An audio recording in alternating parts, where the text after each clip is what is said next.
Assalamualaikum warahmatullahi wabarakatuh. Salam guru penggerak. Bapak Ibu yang hebat, pada kesempatan kali ini saya ingin mempersembahkan sebuah video tentang pendampingan individu calon guru penggerak pendidikan guru penggerak Indonesia. Bapak Ibu yang hebat, silakan tonton video saya ini dan jika bermanfaat untuk Bapak Ibu, mohon untuk dapat menekan tombol subscribe, like, share dan komen video ini dan mudah-mudahan video ini bermanfaat juga bagi teman-teman kita yang lain. Silakan simak dan tonton video saya ini tentang pendampingan individu calon guru penggerak.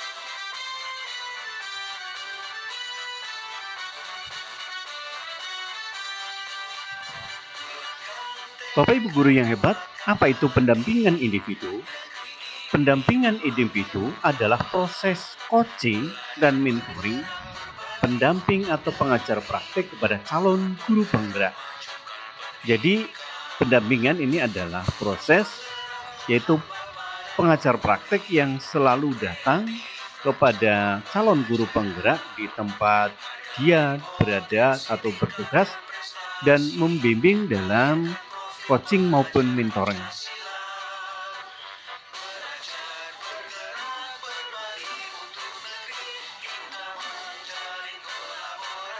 Apa tujuan pendampingan individu? Tujuan pendampingan individu adalah untuk membantu calon guru penggerak menerapkan hasil pembelajaran daring dan lokakarya sehingga calon guru penggerak mampu satu, mengembangkan diri sendiri dan juga guru lain dengan cara melakukan refleksi, berbagi, dan berkolaborasi. Yang kedua, memiliki kematangan moral, emosional, dan spiritual untuk berperilaku sesuai kode etik. Dan yang ketiga, merencanakan, menjalankan, merefleksikan, dan mengevaluasi pembelajaran yang berpusat pada peserta didik dengan melibatkan orang tua. Jadi tujuannya pendampingan individu adalah yaitu mengembangkan diri juga orang lain agar dapat melakukan refleksi dan berkolaborasi. Yang kedua juga mempunyai kematangan moral dan emosional serta spiritual. Dan yang ketiga mampu merencanakan dan menjalankan serta merefleksikan diri pembelajaran yang berpusat pada peserta didik. Itulah tujuan pendampingan individu.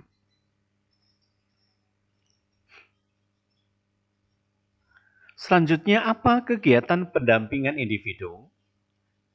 Kegiatan pendampingan individu yaitu dalam setiap bulannya, pendamping atau pengajar praktik akan mengunjungi sekolah calon guru penggerak selama kurang lebih 4 jam untuk mengamati kegiatan pembelajaran dan perubahan yang terjadi di sekolah sebagai implementasi pembelajaran daring dan lokakarya, serta mengajak mereka merefleksikan prosesnya.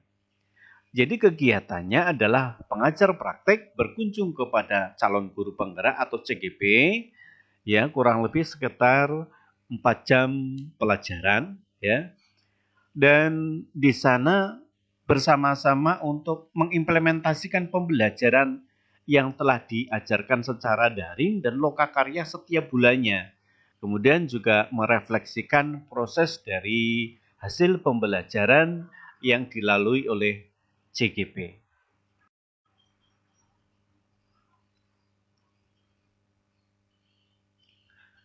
Selanjutnya, pelaksanaan coaching.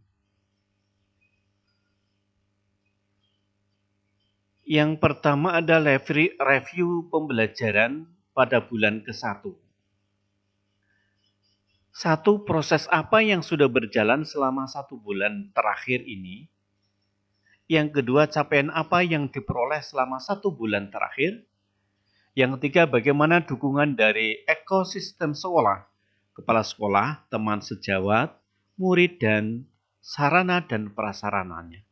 Ini adalah salah satu atau beberapa contoh pertanyaan yang akan diajukan oleh pengajar praktek kepada CGP.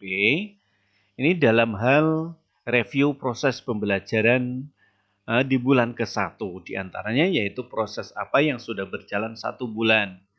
Itu ditanyakan kepada CGP, nah apa saja dalam 1 bulan itu prosesnya.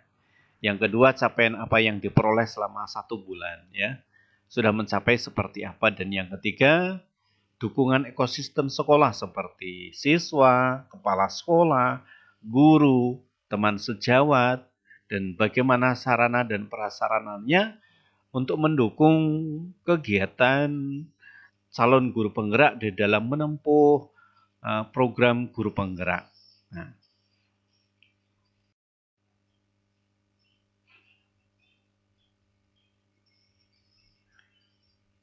selanjutnya apa tema pendampingan individu? Ya, tema pendampingan individu itu ada 8 diantaranya pada pendampingan ke-0, yaitu refleksi tentang pembelajaran pendidikan guru penggerak secara daring. Pada pendampingan yang kedua, peran pendidikan sesuai kodrat anak. Kemudian pendampingan kedua, umpan balik 360 dan penerapan komunitas praktisi.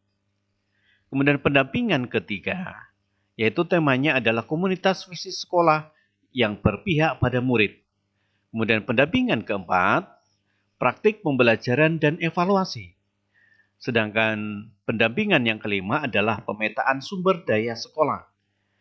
Untuk pendampingan keenam, perkembangan program sekolah yang berdampak pada murid. Kemudian pendampingan ketujuh adalah refleksi kemajuan belajar. Dan pendampingan yang kedelapan adalah sosialisasi rencana kerja untuk pengembangan program sekolah. Itu adalah tema di setiap pengajar praktik berkunjung ke sekolah calon guru penggerak.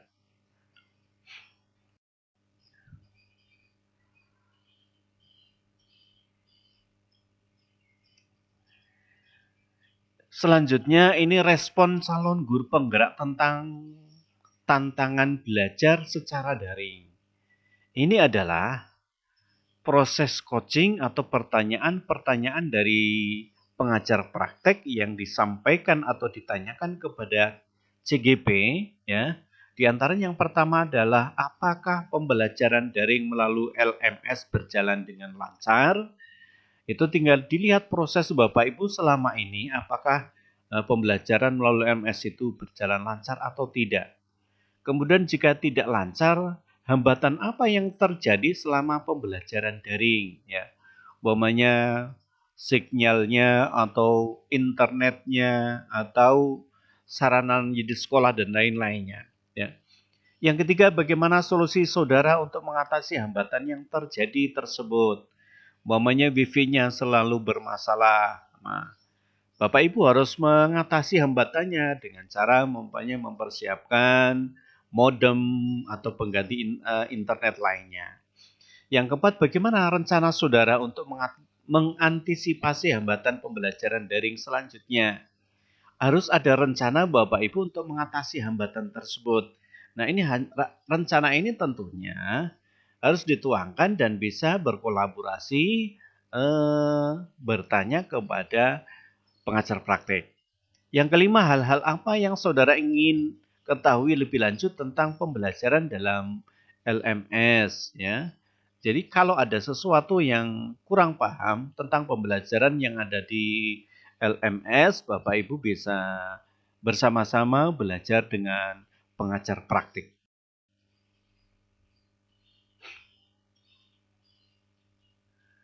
Yang berikutnya Bapak Ibu, yaitu tentang refleksi penerapan perubahan kelas sesuai pemikiran Ki Hajar Dewantara.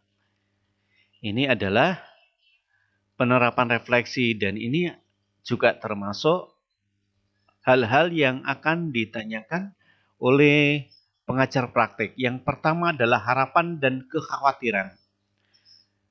Pertanyaannya adalah apa saja kekhawatiran Bapak Ibu, calon guru penggerak, resahkah sebelum mengikuti PPGP secara daring? Jadi yang Bapak Ibu khawatirkan itu seperti apa? Resah atau tidak? Sebelum mengikuti PPGP secara daring ini. Yang B adalah kekhawatiran apa yang terjadi setelah mengikuti PPG secara daring. Kalau tadi sebelum mengikuti PPG, sekarang setelah mengikuti PPG, apakah setelah mengikuti PPG itu menjadi resah atau bahkan tidak?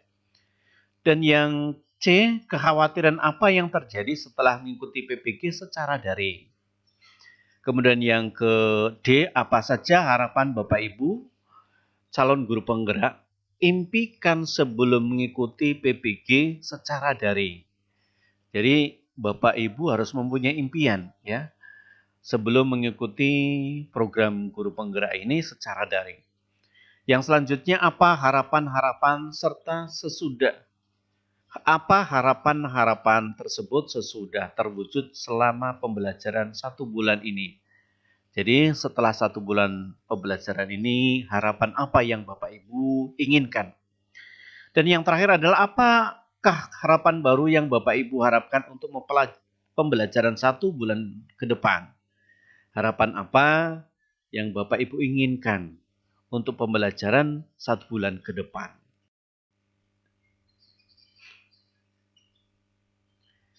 Yang selanjutnya adalah tentang refleksi penerapan perubahan kelas sesuai pemikiran Ki Hajar Dewantara.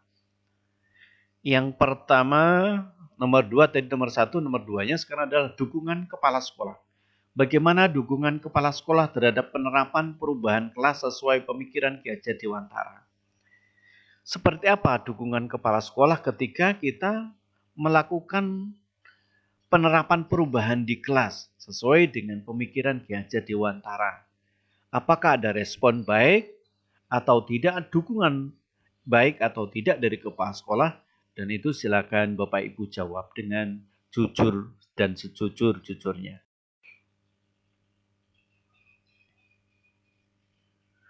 Bapak Ibu yang hebat, refleksi penerapan perubahan kelas sesuai pemikiran Ki Hajar Dewantara yang ketiga adalah implementasi perubahan di ruang kelas sesuai pemikiran Ki Hajar Dewantara. A.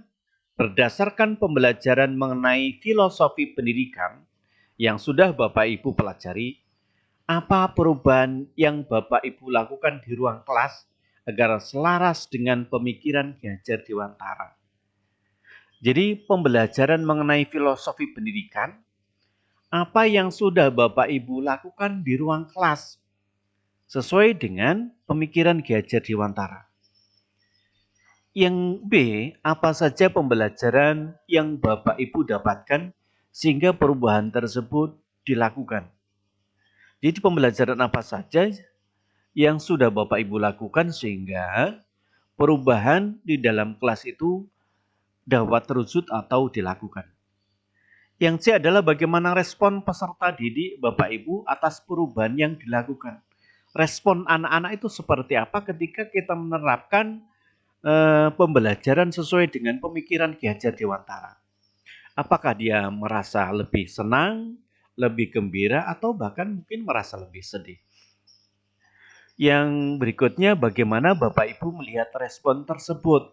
Nah, ketika anak-anak itu merasa lebih senang ketika kita menerapkan di kelas sesuai dengan pemikiran Ki Hajar Dewantara, respon anak-anak senang umpamanya. Dan ketika anak-anak senang, respon apa yang Bapak Ibu lakukan? Yang selanjutnya, hal apa yang sudah baik dari perubahan tersebut? Tentunya Bapak Ibu harus catat, ikuti prosesnya dengan baik. Kita bisa mengidentifikasi perubahan-perubahan yang terjadi di dalam kelas ketika kita melakukan perubahan. Dan yang terakhir adalah apa saja yang perlu diperbaiki ke depannya. Jadi Bapak Ibu harus selalu melakukan identifikasi agar perubahan mana yang sudah terjadi dan mana yang belum.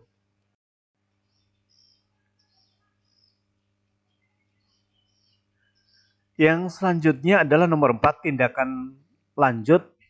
lanjut perbaikan setelah pendampingan.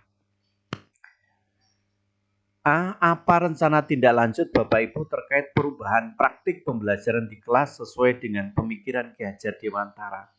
Ketika Bapak Ibu sudah merasakan atau melakukan perubahan praktik pembelajaran sesuai dengan Ki Hajar Dewantara, apa rencana tindak lanjutnya? Apakah Bapak Ibu ingin mengubah metodenya atau meneruskan perubahan-perubahan tersebut.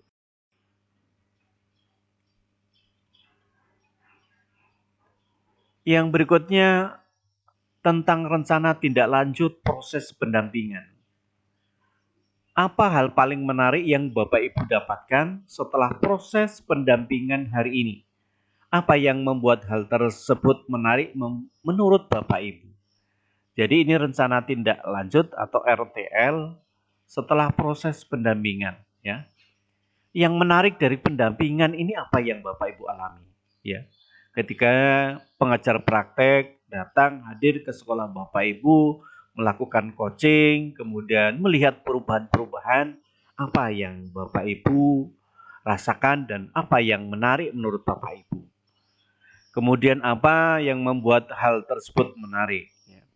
Dan yang kedua, apa yang sudah baik dan yang perlu diperbaiki dari pendampingan di pendampingan berikutnya.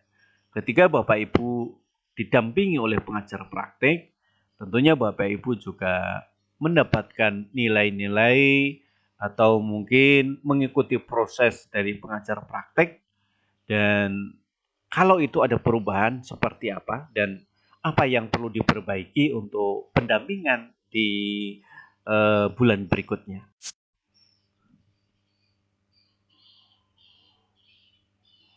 Bapak Ibu yang hebat, jika Anda ingin mengkontribusikan diri Anda untuk pendidikan Indonesia yang lebih baik, kini saatnya Anda belajar mentransformasi pendidikan dan menerapkan merdeka belajar di kelas Anda.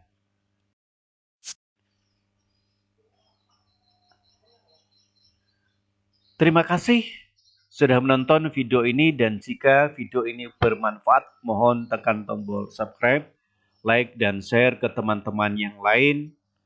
Saya punya prinsip ilmu jangan digenggam, tetapi dibagikan agar bermanfaat.